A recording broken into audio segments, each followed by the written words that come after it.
Well, I'm here at PC World to meet one true nerd to have him fix my laptop. It is him. Look, there he is. I'm not going to kill you. Hey! I've met another YouTube man. This is the first time I've met another YouTube man. Shake my hand, sir. I'm shaking your hand. Hurrah! What are you doing to my laptop? You've got the back off! Wow, that's what the inside of a laptop looks like. Yeah. It's One True Nerd, isn't it? YouTube.com/OneTrueNerdUK? Yes. There you go, YouTube.com/OneTrueNerdUK. He does football manager stuff like what I do, and laptops in car parks, so you get a little bit of both, best of both worlds. So is it working? We have a new hard drive. The channel is saved. Hooray! He saved the channel! If you are bored of football manager content on YouTube, it's his fault that there's so much of it, because he keeps helping us all back online. Thank you very much. I'm going to shake your hand. Thank you very much for your assistance, and I'll turn you off.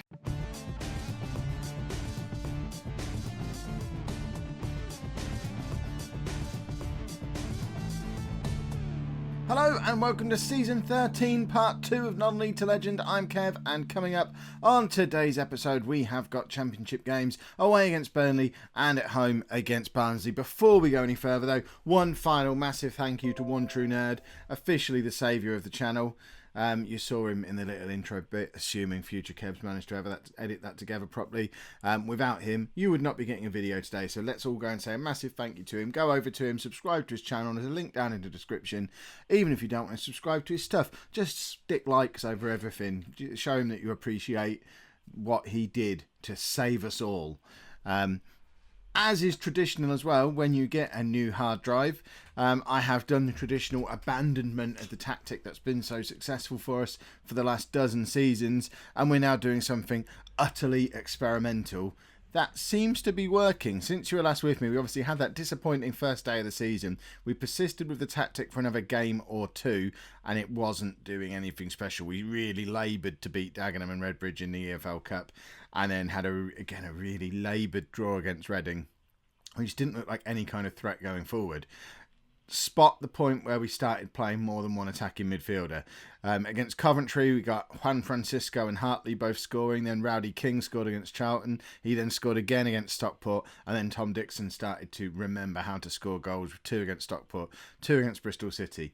I hope you're sitting down. Brace yourself for this tactic. If you've been around on the channel for a long while, you have seen it before, and it was a spectacular failure with Man City last year.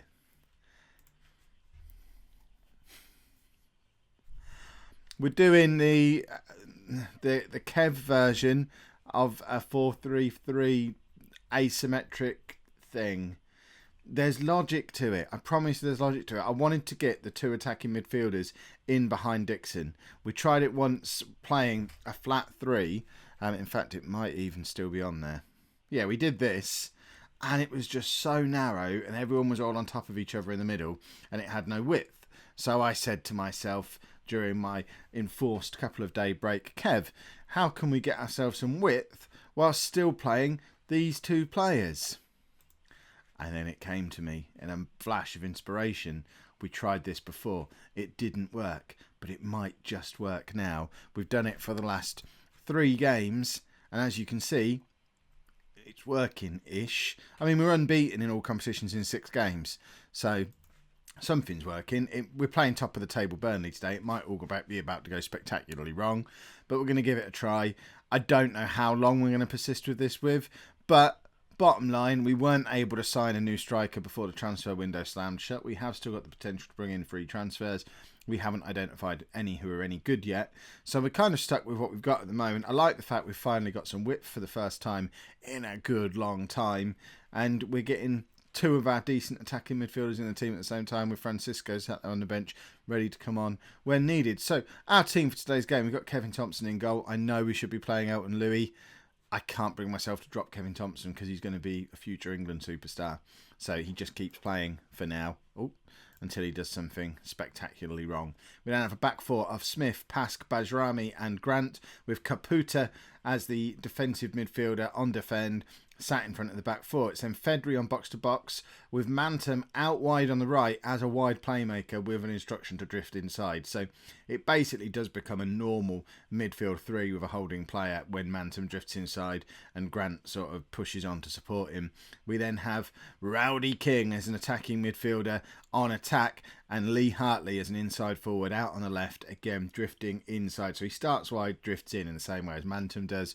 And Tom Dixon playing as an advanced forward. We've taken off play narrow from our normal instruction because obviously we now play with width. We still want to overlap, we still want to close down, we still want to be playing with a high tempo. At times, if you thought we played some good football sometimes with the 4-3-1-2, at times over the last 3 games playing this system, some of the ridiculous football we've played has been properly breathtaking. But we do seem to have, as you'd probably expect, a rather large gap in this area of the pitch, especially when the attacking players are pushing forward. Caputa's stuck over one side of the pitch. If you're attacking to this area here while Fedry's pushed on, there are gaps, but we're trying to fill every area of the pitch. There's going to be gaps because we're spreading ourselves too thin rather than focusing in down the middle like we have before, or focusing on wide players in certain areas. We're just sort of drifting everywhere with everyone. Dixon found himself a little bit isolated there, but immediately Hartley and King push on, and there is Hartley starting out wide, finds Dixon.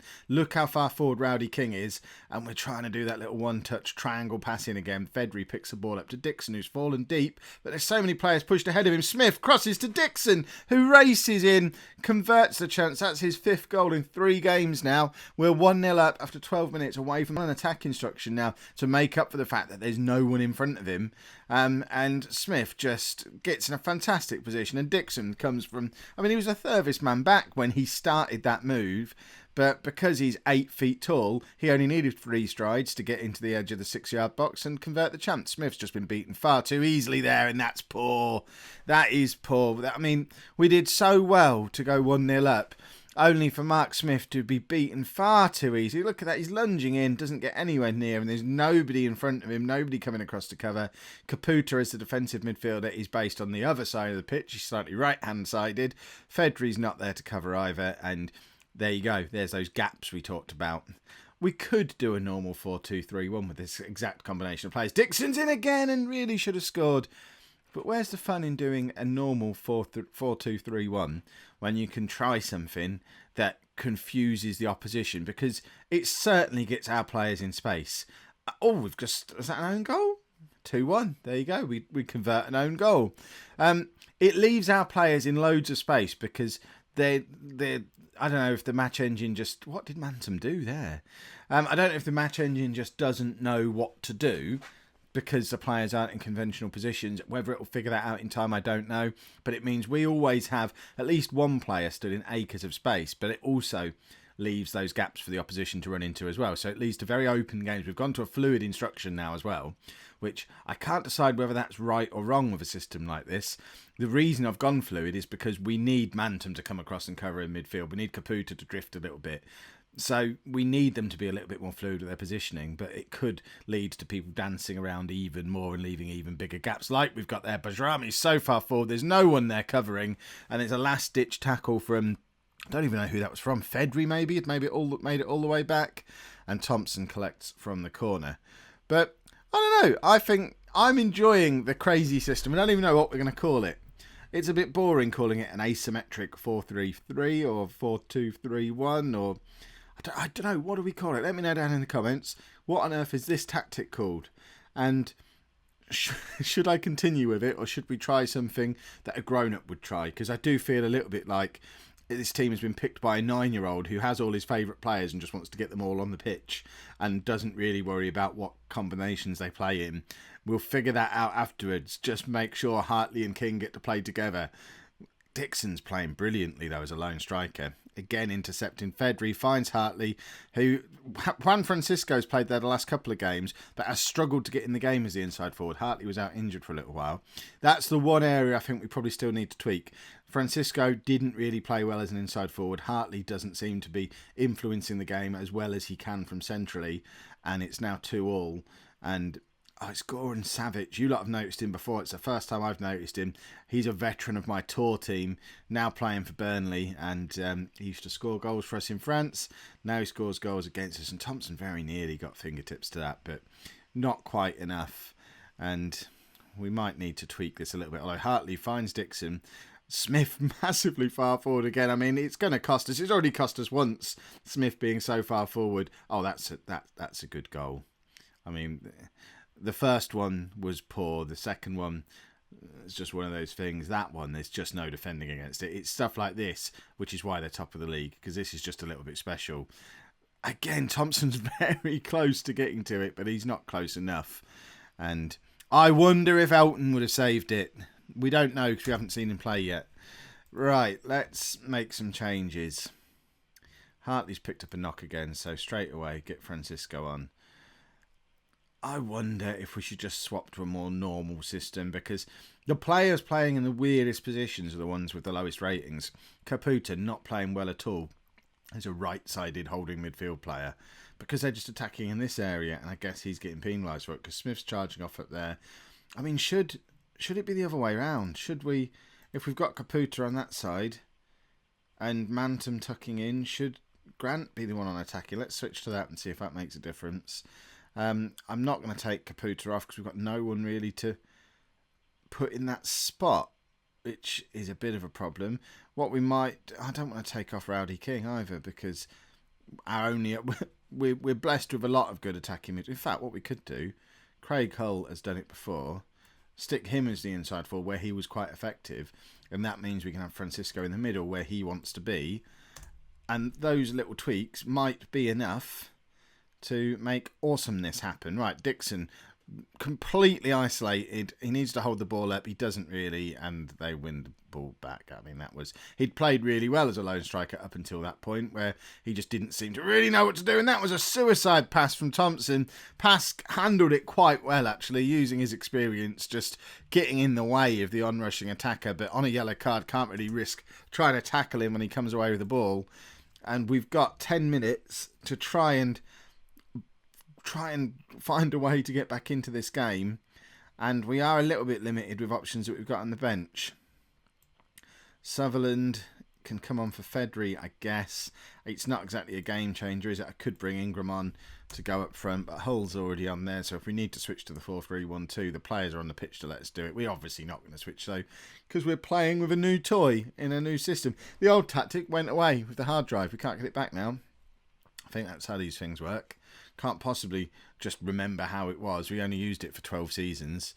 And we are going to be defeated today. But remember, it's against the top of the table team. So we're not going to judge it too much on that performance. Although that's a little bit worrying. We've never really been a team to only have 6 shots in a game. We've been completely outplayed shooting-wise. But we have had a little bit more of the possession.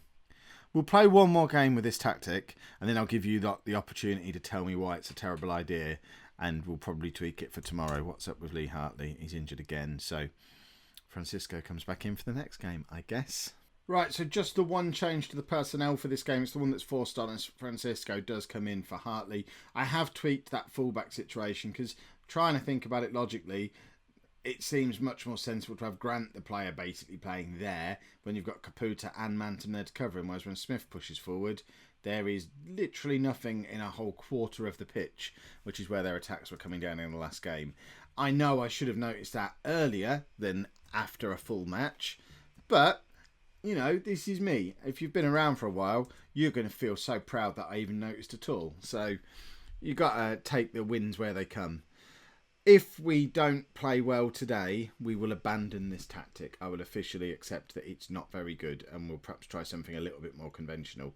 The fact that we have got players who can play wide, even though it's not their natural positions, I mean, we can explore a normal 4-2-3-1. I don't think we're going to do the Christmas tree thing that you were all asking for.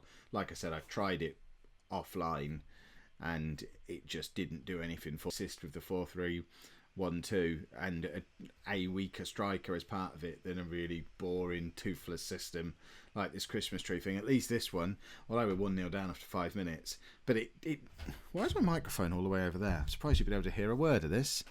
If you haven't been able to hear a word of it, I apologise. Future Kev will fix that, I imagine. But yeah, at least this one creates exciting, free-flowing games. Fedry's in and forces a save out of the Barnsley keeper. There you go, there's an example. That was our central midfielder, our only one, pushing himself into a shooting opportunity. Right, Grant picks the ball up deep from corner. Pask, I don't know why you would aim at Pask there. Pask is the old man of our defence. I don't know why you would aim for him when the entire remainder of the team is basically in their penalty area. Aim for any of the other 9 players and they're going to have more chance of retaining possession than Pask did in that situation.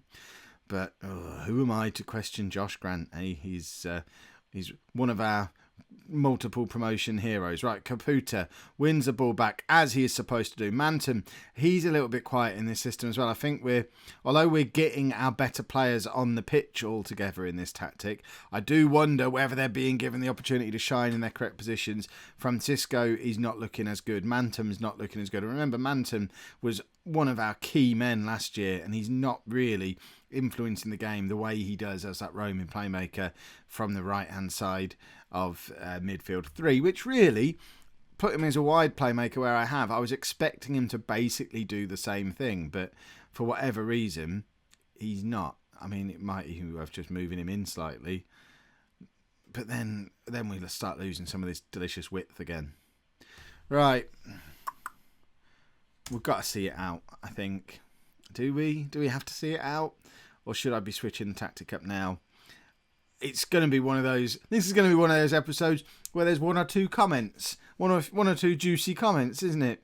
Because this is why I don't do tactics very often, because I get all confused and I get a little bit... I don't really know what to do.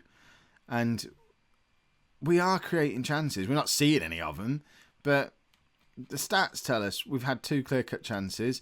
We've had more possession, more shots on target. We're playing well, but we're behind. Francisco, again, cannot get into the game from this position. I think we need to abandon the inside forward, maybe, unless Stuart Ingram is about to make it his position. We'll give him a little bit of a run out there. I'm not going to bring Hartley on. He's injured. I don't really know why he's on the bench. And we're going to take off... I mean, all the defence are playing poorly, but I don't really have much in the way of cover for any of them. I'm going to take off Pask and bring on Corey Jordan, because, you know, he is still our captain officially, although he's not really played a game for a long while. Right, Barnsley are about to go down to 10 men. So we've got 20 minutes playing against 10 men with our players in lots of space tactic. You would expect us to create 20 chances in these last 20 minutes, or I would, unless my logic is broken. And now Rowdy King's injured, so we're forced into bringing injured Lee Hartley on. Are we forced into doing that? We kind of are. I think what might be happening here is the game is going to force me into going back to the 4-3-1-2 by just injuring the vast array of attacking midfielder talent we've got. I imagine now King's injured, Hartley will re-injure himself. We're going to be left with just Francisco, who's in poor form because I've been playing him out of position. What a goal from Fedry. What a goal from Fedry. I mean, perhaps we need to do 4-3-1-2, but with fluid, because just making them fluid, certain players are just... I mean, Fedry, especially, he's a superstar in this fluid system. He's playing the same role. He's a box-to-box midfielder, central midfield. His role has not changed. He's one of the few players who's just doing what he always did, just with less people around him to cover for him. But he is looking like a world beater doing it, and it must just be because we've told him to be fluid. Ingram with the cross, it doesn't make it anywhere. We've got about a second to try and grab a winner. We haven't done it. The jury very much out on whether or not this tactic is one we should pursue. And I think this injury is going to dictate the decision I make. He's out for 4 or 5 weeks. Hartley's injured as well. We've got another game in 3 days. We're at least going back to the 4-3-1-2 for that, I think. But let me know back in the comments, down in the comments, what you think we should be doing. If you've enjoyed that, please make sure you pop a like on there for me. Subscribe to the channel if you'd like to see more. And thank you very much for watching.